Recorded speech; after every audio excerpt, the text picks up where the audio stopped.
To have. To go. Late.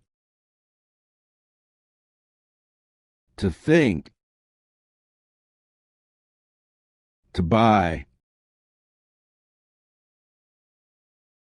I have to wake up early, but I always go to bed late. In the morning. I think it is difficult to get up on time.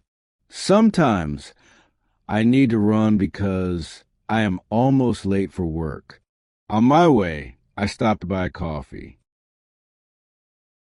Yesterday, I had to go to the store, but I was late. I thought about what to buy and then I bought some food. After that, I went home quickly. I had a good dinner with my family. Tomorrow, I think I will be late, but I will have to go to the store anyway. I will think about what I need and will buy some food. After that, I will go home and rest. If I were late, I would have to go to work in a hurry. I think I wouldn't have time for breakfast, but I would buy a coffee on the way.